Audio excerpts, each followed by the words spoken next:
Vamos ouvir a palavra do Senhor?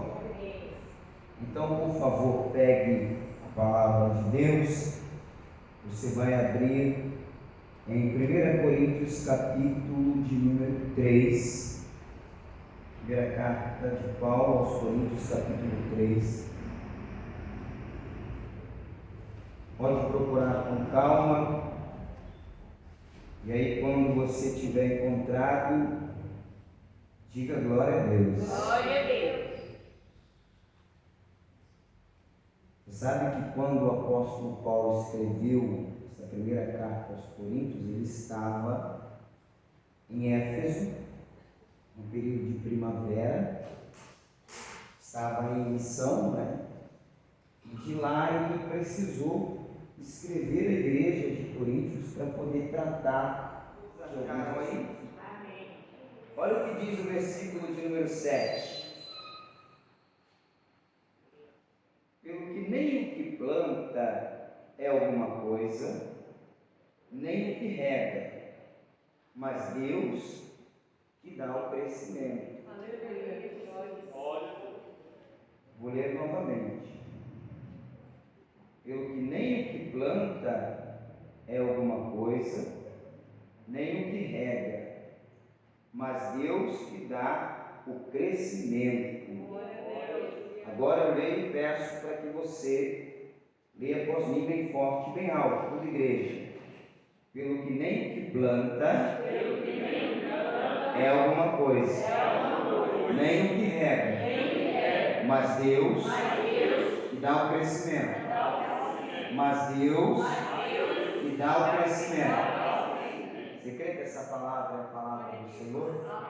Está pronto para crescer? O Senhor falou que a vida é mesmo, né? É o Senhor mesmo. É isso aí que eu gosto de ver. Vamos aplaudir a palavra do Senhor, então. Senhor, nosso Deus, nosso Pai, muito poderoso. Meu Deus, nós queremos ouvir a Tua voz mais uma vez nesse lugar. Então, fale conosco através da Tua palavra. Que cada coração venha discernir, assimilar a palavra do Senhor. Sejamos levados ao entendimento da Tua vontade e que, sobretudo, venhamos crescer para a glória do Teu nome. É um tempo de crescimento para a Tua igreja, é um tempo de crescimento para o Teu povo, em nome de Jesus. Então, que a Tua palavra ela vá e produza o fruto e o resultado para o qual ela está sendo enviada. Amém. E graças a Deus, diga assim seja. Glória a Deus. Podeis assentar, por favor. Tome o teu assento, por gentileza. Nós estamos na semana do crescimento. E como eu disse no último domingo, que o crescimento específico, ele muda de pessoa para pessoa. Mas que os princípios, eles são os mesmos. E por que é importante falar sobre o crescimento específico? Porque hoje, por exemplo, nós vamos tratar do crescimento espiritual.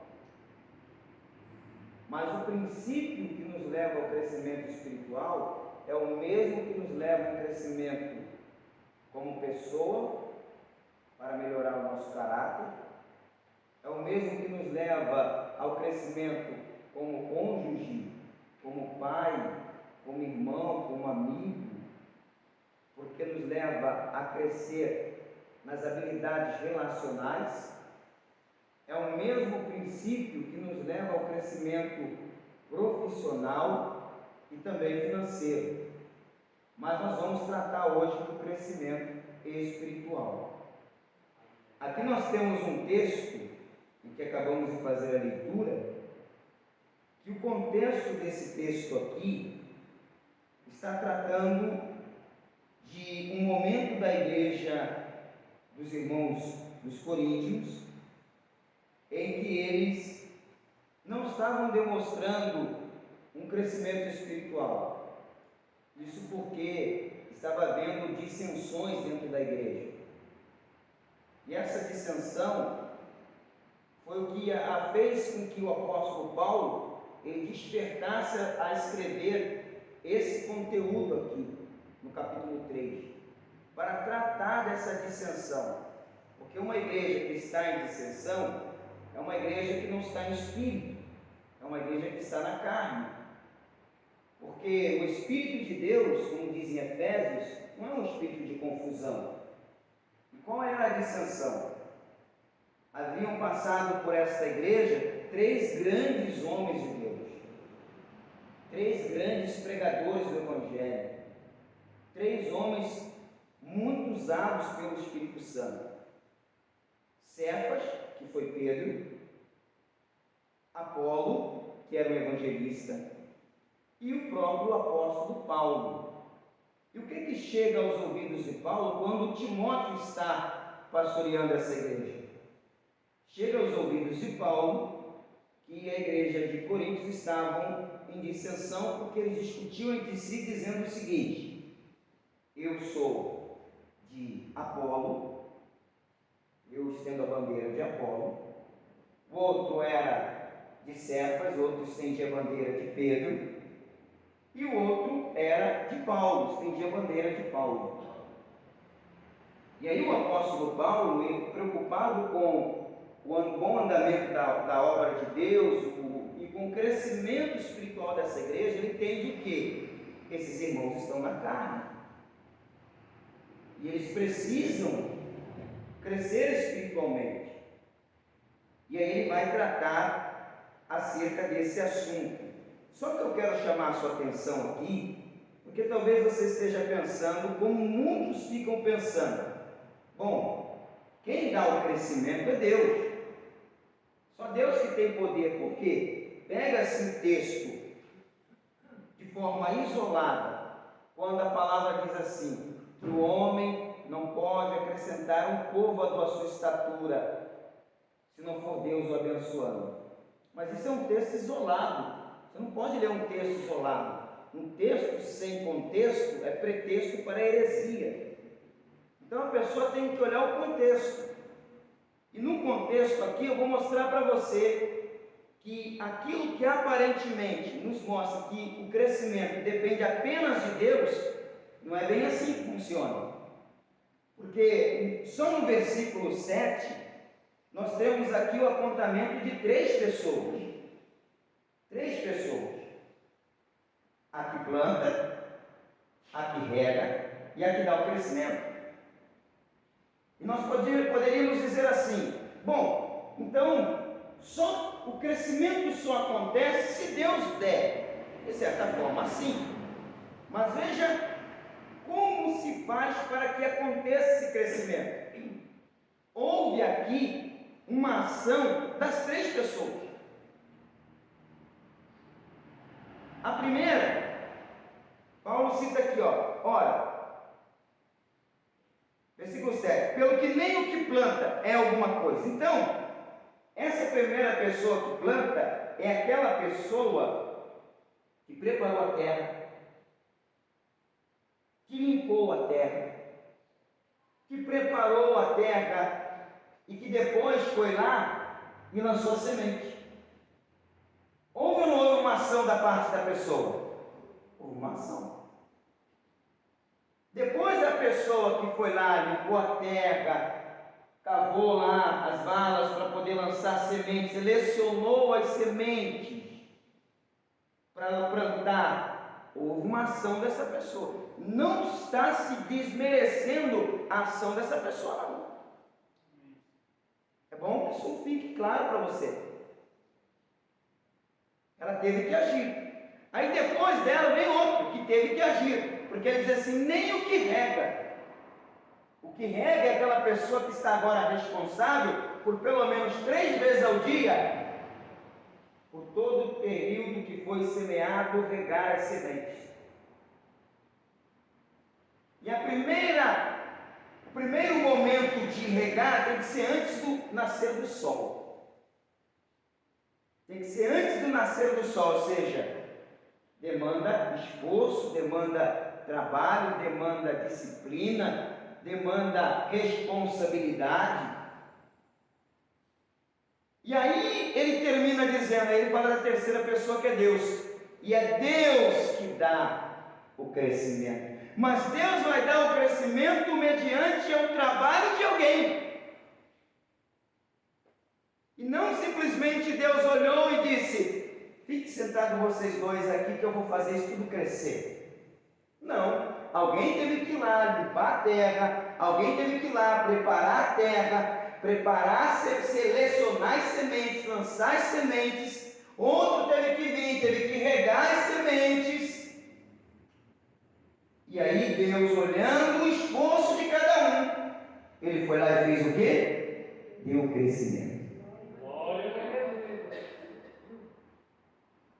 O que a palavra de Deus ela diz? Que o povo de Deus, ele foi destruído porque faltou a eles conhecimento. E a falta do conhecimento é uma barreira para o crescimento. Repita comigo, a falta do conhecimento é uma barreira para o crescimento. Então nós precisamos fazer o quê? Vencer esta barreira para podermos crescer, espiritualmente falando, e também em outras áreas distintas da vida, porque o princípio vai ser sempre o mesmo. Vai ser sempre o mesmo. Só a nível de exemplo, eu gosto de dar alguns exemplos, que facilita a compreensão, antes de entrar aqui no ponto crucial da mensagem. Pensa numa pessoa que quer crescer na sua vida profissional e quer ocupar um cargo de chefia, de gerência, de supervisão. Pensa numa pessoa, e essa pessoa, ela, então começa a orar a Deus, pedindo para que o Senhor lhe abençoe, de modo que ela cresça e ela alcance um patamar mais elevado, dentro do seu campo de ação, na sua profissão, por exemplo. E aí Deus fica ouvindo aquela pessoa orando, pedindo para crescer. Senhor, eu quero ser chefe do departamento de um trabalho, eu quero ser supervisor, eu quero ser gerente, eu quero ser vice-presidente. Ok. Deus está ouvindo a pessoa orar. Deus até gosta desse tipo de pensamento. Deus gosta de quem quer crescer. Só que Deus não vai poder fazer essa pessoa ocupar um cargo desse, se ela antes não tiver buscado um preparo para atuar nessa área. O que adianta Deus pegar a pessoa lá de repositor de um supermercado, por exemplo, e é uma profissão muito digna e honesta, diga-se de passagem, porque essa mensagem vai para a internet, para dizer, o pastor está desfazendo. Não, estou dando um exemplo. Como que ele vai colocar como gerente de supermercado se a pessoa não tem um mínimo de conhecimento de gerência? Se a pessoa não tem um mínimo de conhecimento com relacionamento na questão de liderança? Se a pessoa não tem um mínimo de conhecimento de como lidar com outras pessoas? Porque para repor mercadoria não precisa de tanta informação assim, mas para ser um gerente de um hipermercado, a pessoa tem que ter um mínimo de conhecimento para ela saber lidar com as situações que vão surgir, com os problemas que vão surgir. Aí a pessoa fica lá orando, Deus, eu quero ser isso, Deus. Deus fala, eu quero que você seja, mas você foi se preparar? Você preparou a terra? Você lançou a semente? Você regou para que eu dê o crescimento? Como que você vai ser? Porque se eu te coloco, eu posso te colocar, eu te coloco lá, na primeira semana eu estou mandando embora. Você não vai saber o que fazer, você vai estar perdido. Quem está compreendendo isso, gente? Você está entendendo que não depende só de Deus? No que depender de Deus, Ele vai nos abençoar. Mas nós precisamos nos aperfeiçoar, nós precisamos crescer, precisamos buscar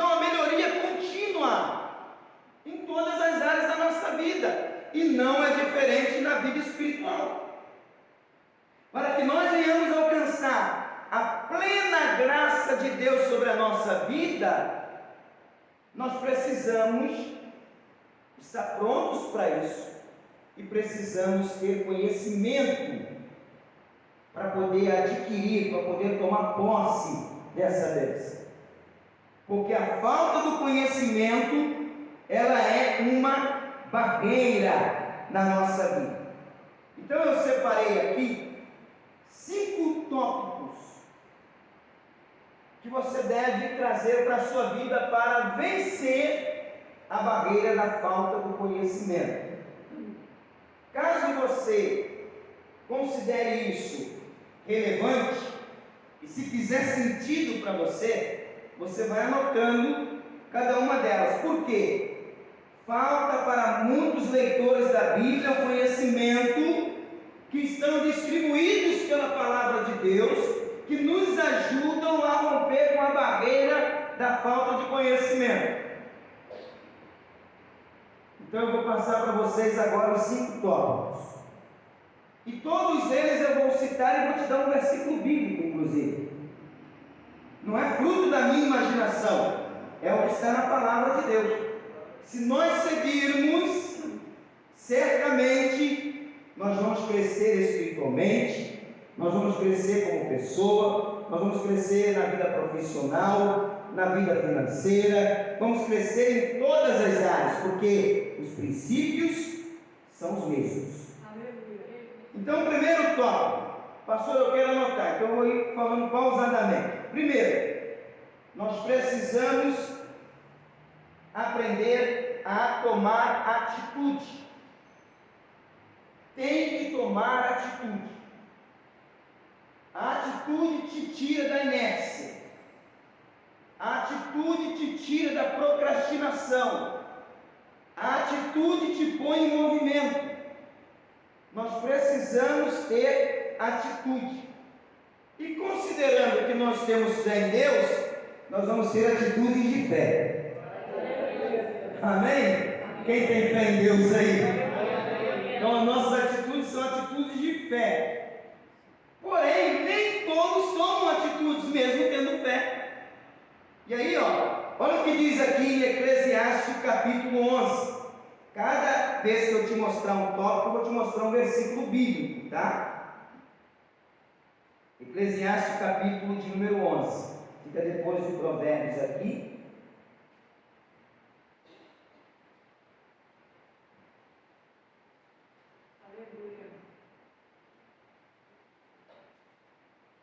Eu vou ler com você o versículo de número 1 em diante. Eu vou ler do 1 até o 5.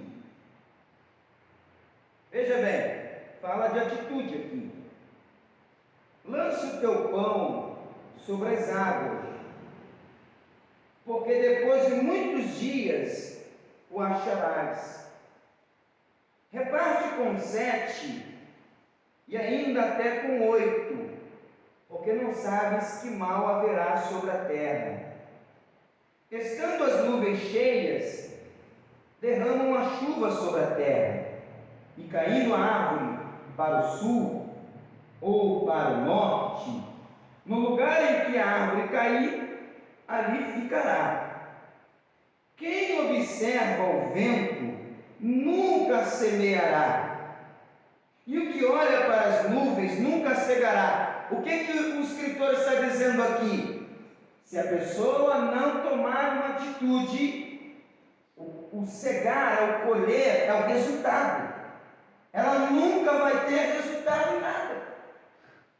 Então ela não pode olhar à sua volta e buscar tempos favoráveis para tomar atitudes.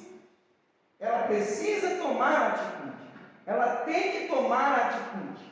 Então, uma vez que ela toma atitude, independente do cenário que lhe cerca, ela vai ter o resultado.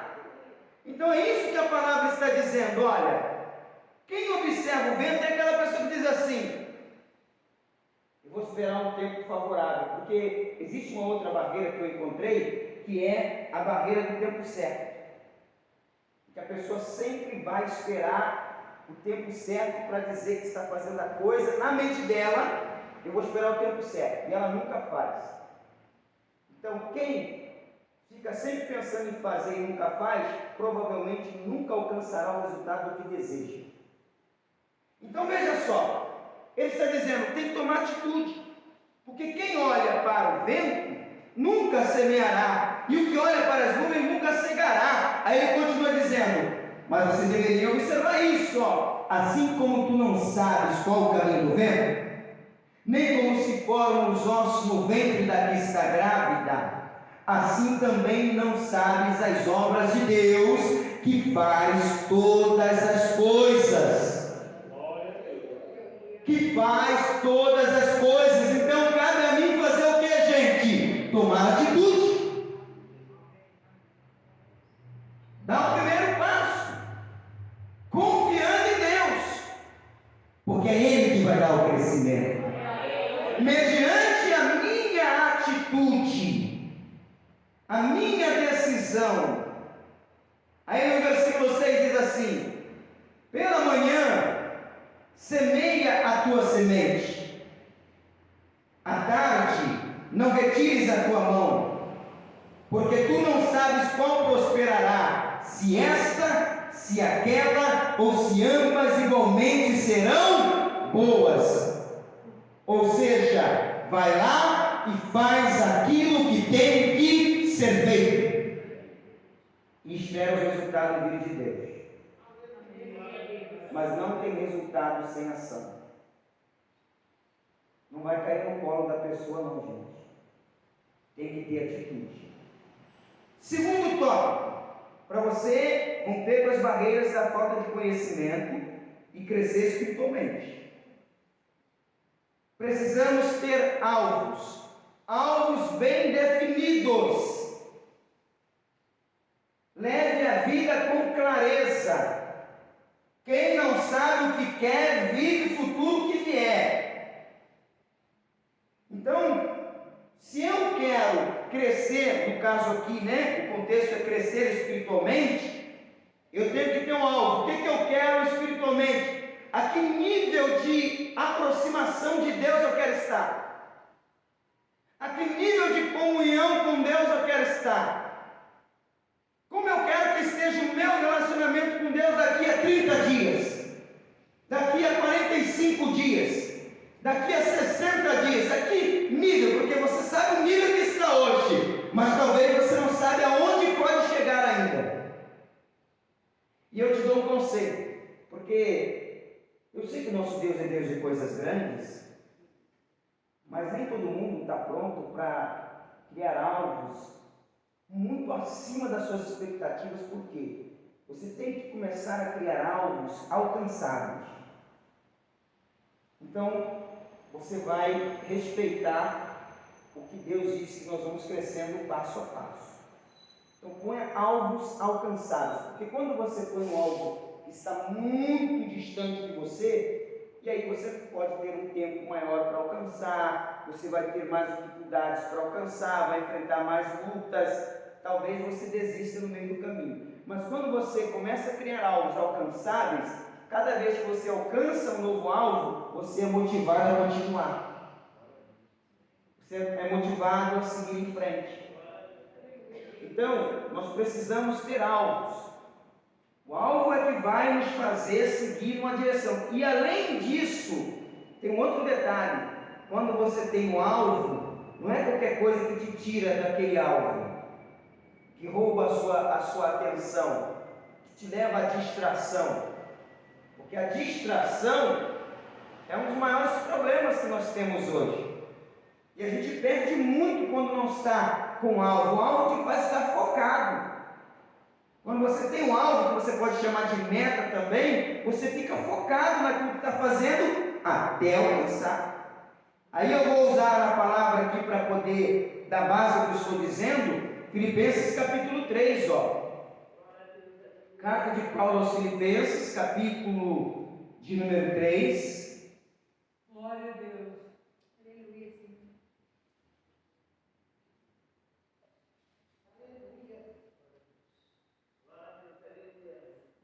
versículo de número 14.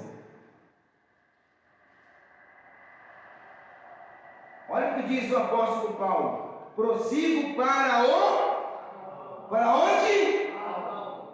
E aí, tem um alvo? Olha aqui para mim, minha gente. Você tem um alvo? Ou você está apenas deixando passar dia após dia? Você sabe onde quer chegar? Isso é importante. É muito importante. Ou você está com aquela ideia: as coisas vão acontecer segundo a vontade de Deus. Eu não estou aqui ignorando o controle total de Deus sobre todas as coisas, não, irmão. Mas o que eu estou dizendo é que sem ação não tem resultado. Sem que haja um alvo, você não vai conseguir trilhar o caminho até o fim. Paulo diz: prossigo para o alvo. Lá em Eclesiastes, nós vimos lá, o resultado era a colheita. Mas olha aqui o resultado, ó. Pelo prêmio da soberana vocação de Deus em Cristo Jesus. Ele prossegue para o alvo porque ele tem o resultado. Isso aqui é o resultado. Eu tenho um objetivo, eu tenho um alvo, eu quero o resultado desse alvo. Eu vou alcançar esse alvo. Eu vou pôr a mão nesse alvo. Eu vou viver esse alvo. Eu quero esse alvo. Eu vou crescer e pronto. Pelo prêmio, tem recompensa. É o resultado de alguém que tem um alvo. O prêmio é o resultado. O prêmio é o resultado. Terceiro tópico: disciplina. Fala assim: ai, ai, ai. Porque ser disciplinado é uma das coisas que mais a gente tem dificuldade. Eu sei, não é todo mundo.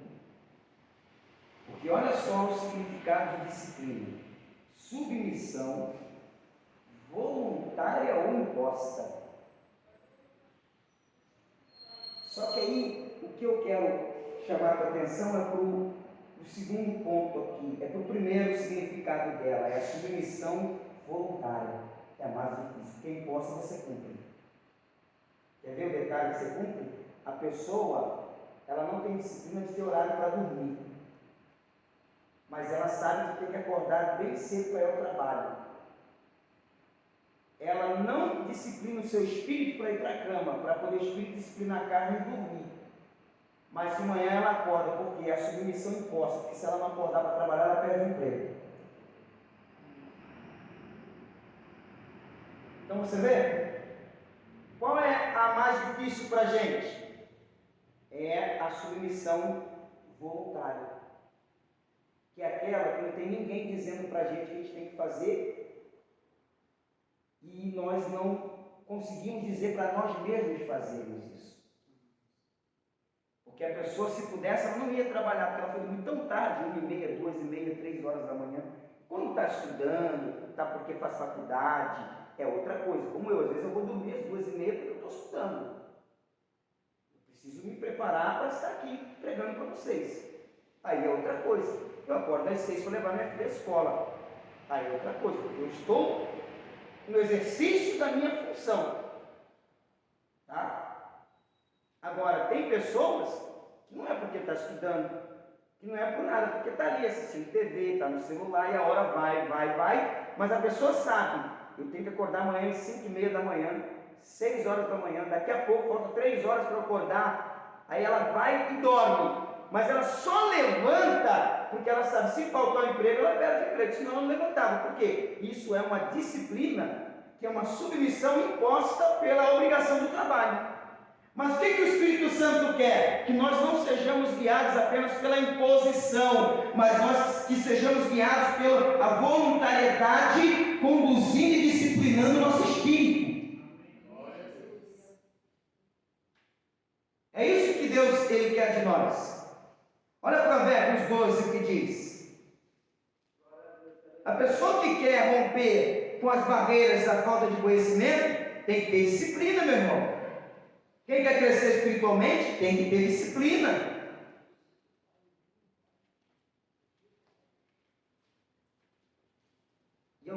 não são disciplinados e não gostam de ser disciplinados. É verdade ou não é, minha gente? Claro que é. Provérbios 12, versículo 1. Aleluia. Provérbios 12, verso 1. O que ama a correção, ó, na minha tradução, mas tem umas que está disciplina, ama o conhecimento, mas o que aborrece a repreensão, a disciplina é um bruto. Comece a se disciplinar, mas não espere, atenção, olha aqui para mim, minha gente, não espere que alguém vá te disciplinar, comece você mesmo a se autodisciplinar, porque é o que a gente está tratando aqui agora. Não vá orar só quando alguém mandar você orar, não vá ler a Bíblia só quando alguém disser para você ler a Bíblia, não jejue só quando alguém disser para você jejuar, não venha à igreja só quando alguém disser para você vir à igreja. Faça tudo isso por própria voluntariedade, discipline o teu próprio espírito, que aí você vai vencer as barreiras da falta do conhecimento e vai crescer espiritualmente, mas também em todas as outras áreas da tua vida. Quarto tópico. Veja que eu estou buscando de partes diferentes da Bíblia, tá? Porque elas estão distribuídas na palavra. É necessário fazer avaliações. Você tem que se autoavaliar. Avaliar seus pensamentos, avaliar seus sentimentos, avaliar a intenção do seu coração, as suas crenças, os seus valores. Você tem que avaliar. E é muito interessante, porque quando a gente para fazer uma autoavaliação da nossa vida, a gente consegue identificar onde nós estamos, conseguimos identificar onde queremos chegar. Em alguns casos, que é o mais triste, conseguimos identificar o quanto nós regredimos mediante a avaliação. Quando a pessoa não faz uma avaliação, ela não tem noção de que posição ela se encontra. Mas quando ela para avaliar a sua própria vida, ela entende: nossa, como eu regredi na presença de Deus. Só fazendo a avaliação você descobre isso. Ou então ela diz: poxa, eu estou há tanto tempo parado no mesmo lugar, estou estagnado aqui. Ou quem sabe, ao olhar ela diz: eu não cresci muito, mas estou crescendo um pouquinho de cada vez. Sem avaliação você fica perdido. Então o objetivo é se avaliar para identificar em que posição você se encontra. Porque talvez nós estejamos muito aquém daquilo que Deus tem para a nossa vida, gente. Podemos e devemos estar além. Mas aí entra aquela crença falsa: ah, eu estou vivendo o que Deus tem para a minha vida. Não, você está vivendo aquilo que você escolheu. Porque o que Deus disse é que o teu começo pode ter sido pequeno, mas o teu fim é crescer extremo. Foi você que decidiu viver assim. Você está aceitando? Vai embora, você vai continuar sendo pequeno. Ah, não, é a vontade de Deus para a minha vida. Você não pode dizer que é a vontade de Deus aquilo que Ele não disse que é a vontade dele. Aceite que é você que está satisfeito, vivendo o que está vivendo, parado onde está parado, sem ver evolução, sem ver crescimento, sem viver novas experiências, sem viver coisas novas de Deus. É melhor assumir do que ficar jogando como se fosse: ah, é Deus. Não é não, porque quando Deus te chamou, quando Deus disse que você era servo dele, você acreditava que tudo que estava na palavra, que vinha na tua direção, você ia viver. Então nós temos que parar com isso, gente. Para de ficar dizendo: ah, eu estou nessa situação porque Deus quer, porque é o tempo de Deus. O tempo de Deus, embora esse difere do nosso, ele passa também. Deus falou para o povo de Israel: vocês poderiam estar em 40 dias, olha só, preste atenção aqui, ó. Poderiam estar em 40 dias em Canaã, mas por opção de vocês não ficar 40 anos. Não é opção minha, não. Não é o que eu quero para vocês, não. Mas mediante a própria decisão de vocês, a atitude de vocês, que não fizeram uma autoavaliação e estão querendo seguir de qualquer maneira, então vocês vão ficar aí por 40 anos. Está entendendo por que tem gente que está parada no mesmo lugar há anos e fica dizendo que é Deus que está querendo desse jeito? Quando na verdade Deus já queria que você estivesse lá na frente. Ô irmãos, tem um texto que eu gosto da palavra, me foge a memória agora o versículo, mas que eu gosto dele mesmo, que de vez em quando eu oro eu cito esse versículo, não o texto em si onde está escrito, mas eu lembro e cito na oração. Deus diz assim: e tu não estarás assentado junto àqueles de pouca sorte, te colocarei assentado junto àqueles de grande sorte. Glória a Deus. Ou seja, eu vou te pôr assentado com os cabeças. Aleluia. Aí a gente decide, eu quero ou não quero. Não podemos ficar culpando a Deus, porque sabe o que é isso? É desculpa. Porque é muito mais fácil dizer que o que eu estou vivendo é a vontade de Deus do que eu dizer a verdade é que eu não tomo uma atitude. A verdade é que eu não coloco um alvo diante de mim. A verdade é que eu não faço uma avaliação do meu histórico na presença de Deus, do que eu era, do que eu fui, e do que eu estou sendo agora e do que eu posso ser. Essa é a verdade. Porque é difícil a gente olhar para dentro de si. É muito difícil. Olha o texto bíblico que diz. Eu inclusive uso muito na Santa Ceia. 1 Coríntios 11. Tem que fazer avaliações, irmãos. Só fazendo avaliação você vai identificar em que posição você se encontra agora. O que você evoluiu, o que você regrediu, quanto tempo você está parado no mesmo lugar. Isso vai te ajudar a romper com a barreira da falta de conhecimento. Inclusive, quem está estagnado e diz que é Deus, não tem conhecimento bíblico. É falta do conhecimento da palavra. Olha o que diz aqui, ó. 1 Coríntios 11, versículo 28. Eu vou ler parte A. Examine-se, avalie-se o homem a si mesmo. Amém, igreja? Amém. Faça avaliações da sua vida. Minha vida financeira, vou abrir um parênteses aqui para falar da vida financeira, embora esteja falando de vida espiritual, mas a vida financeira ela compromete a vida espiritual. Se você não estiver bem financeiramente, você pode até orar, pode até buscar a Deus, mas vai atrapalhar a tua vida espiritual. Você vai ficar tão preocupado com as situações que você tem que honrar, os compromissos, que isso vai atrapalhar a tua vida com Deus. Não adianta dizer que não, que eu sei que atrapalha. Então, a pessoa às vezes diz assim, como é que eu quero chegar a alcançar minhas metas financeiras? Faça uma avaliação da tua vida financeira.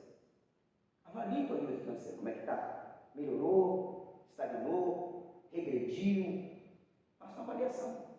Porque aí nessa avaliação você encontra a saída. Você vai romper com aquilo que você vai identificar. Enquanto você está parado, você não está vendo nada, a vida vai passando e nós estamos desligados. Tem que estar ligado. Amém, minha gente? Amém. Quinto tópico, para a gente finalizar aqui, já vou encerrar já, daqui a pouquinho, estou terminando já. Consistência. O que é algo consistente? Paulo disse assim, ó, que nós devemos orar todo o tempo sem cessar, ou seja, orar constantemente. A consistência te leva à repetição, a diversas tentativas de fazer a mesma coisa até alcançar o resultado, ainda que tenha que mudar de estratégia. Porque eu tenho um pensamento, se você faz muito uma coisa e não tem resultado, continue fazendo, mas com estratégias diferentes, de forma diferente. Então a pessoa tem que ter constância naquilo que ela faz. Ela precisa ser constante naquilo que ela faz. Ela precisa manter o foco, não só manter o foco, como continuar. Eu estou tentando hoje, vou continuar tentando amanhã, vou continuar tentando depois de amanhã, vou continuar tentando depois, porque em algum momento eu vou conseguir. Mas o que a gente vê geralmente? Só tenta uma vez, tenta duas vezes, Alguns são mais resistentes, tentam a terceira vez. Quando chega a hora da quarta, vou tentar mais uma. Desisto. Aí o que acontece? A pessoa fica ali, esperando que o mundo lhe entregue o que ela tem que buscar com as suas próprias mãos. Esperando que Deus lhe entregue aquilo que ela tem que alcançar com as suas próprias mãos.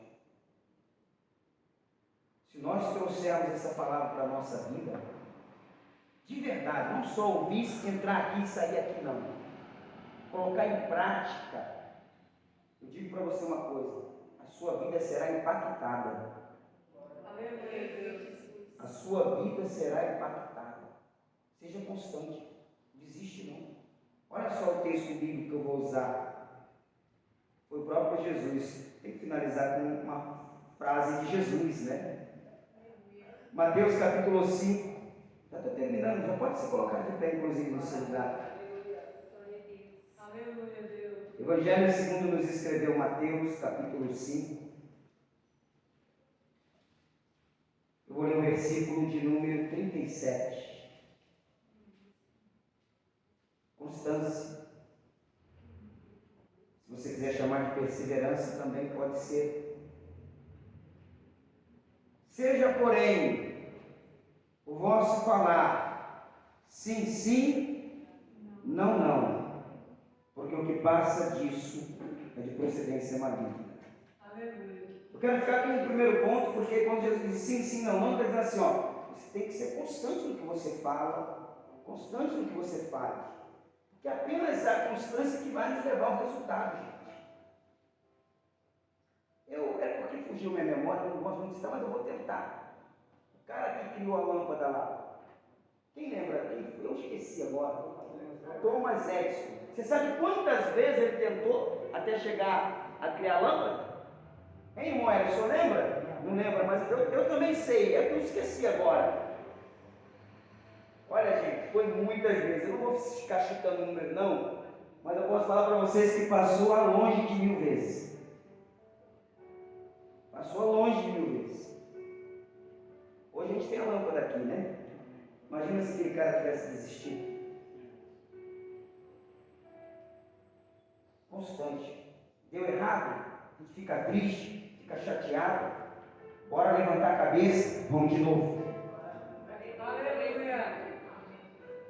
Veio atrapalho, impedimento, surgiu um monte de coisa no caminho, tentaram nos dar uma rasteira, nos atrapalhar. Isso dói, machuca, sim, mas você não tem tempo para ficar aí chorando, lamentando, não. Levanta e vamos embora, seguir em frente, e tem muita coisa para alcançar. Vamos para frente.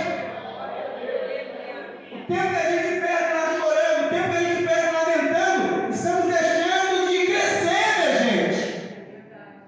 Aí tem a pessoa que diz assim, pastor, recebi uma palavra tão dura de um líder espiritual, que me deixou tão magoado que eu parei, né?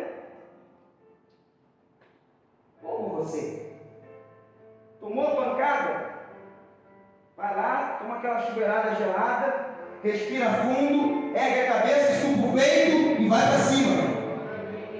Sabe por quê? Nós não estamos livres dessas coisas. Elas vão acontecer. Podem vir por qualquer lado. Agora, quando eu tenho alvos, quando eu tenho atitude, quando eu avalio a minha vida, quando eu sou uma pessoa que eu entendo que eu sou disciplinado, ninguém vai me tirar daquilo que Deus colocou no meu coração, ninguém vai me tirar do caminho que Deus me plantou para seguir, ninguém vai me tirar da posição que Deus me colocou, só Ele pode fazer isso, e como Ele não erra, Ele põe para continuar, então é só seguir em frente e crescer, minha gente. Seguir em frente e crescer. Seja constante. Paulo diz, né? Sejam constantes e abundantes na obra do Senhor. E quantos aqui querem crescer espiritualmente? Querem o batismo com o Espírito Santo, com fogo? Querem receber dons do Espírito Santo? Querem crescer? Olha que bênção. Amados, eu não vou pedir por por favor, não, porque isso seria demais da minha parte. Mas olha só, gente. Seja inteligente, irmão. Deus te capacitou como nenhum outro ser na terra nós somos capacitados. Para com essa falsa modéstia de dizer que não quer crescer diante dos homens. Para com isso. Porque a palavra diz assim, que Samuel crescia diante de Deus e diante dos homens. Que Jesus crescia diante de Deus e diante dos homens. Que Davi crescia diante de Deus e diante dos homens. Por que que nós não vamos crescer diante de Deus e também diante dos homens? Aí diz que até religião, eu só quero crescer diante de Deus. Eu só quero que Deus me veja. A pessoa é tão ignorante no que diz, que ela nem parou para entender o seguinte: o dia que Deus olhar de verdade para você, parar os olhos em você e sorrir para você, todos os homens da terra terão que ver que Ele é na sua vida. Você não entendeu? Porque quando o homem olha e nos reconhece, é porque eles reconhecem primeiro que Deus é conosco. Eles só nos reconhecem porque Deus está na nossa vida. Aí eles olham e dizem: Deus está ali, tem que reconhecer. Mesmo não querendo, terão que reconhecer.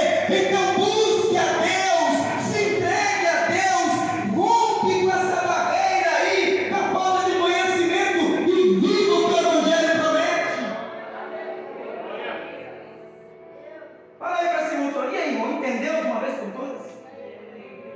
Para de ficar dizendo: eu não quero ser reconhecido pelos homens, meu negócio é com Jesus.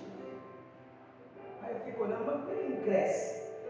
Você não está vendo que se Deus te reconhecer, os homens são obrigados a te reconhecer, meu filho? Não tem para onde fugir.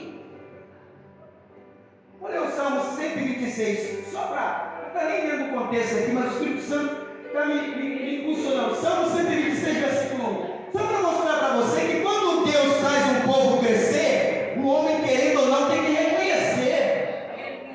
Para de dizer que não quer ser reconhecido. Salmo 126. Vai, porque tem crescimento aqui hoje, meu filho. Versículo 1. Preste atenção.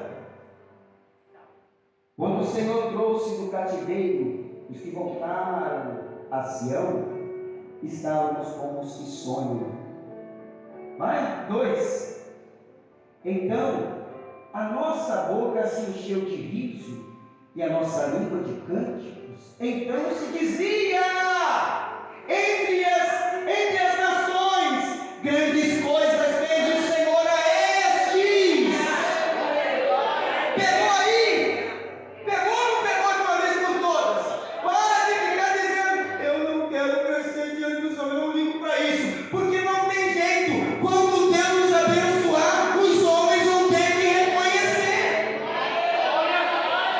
Versículo 3.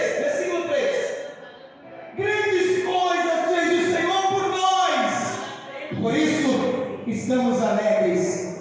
Versículo 4.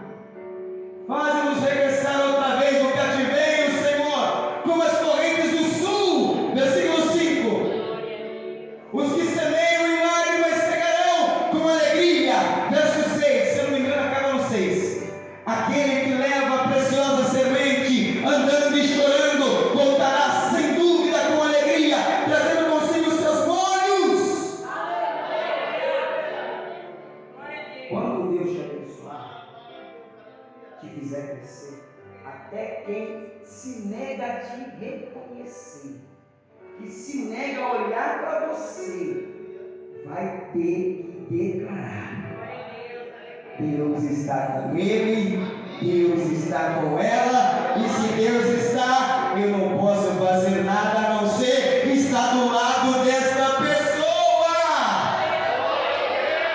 Até os inimigos tremeram com Salomão, porque Deus estava com ele e ele estava crescendo.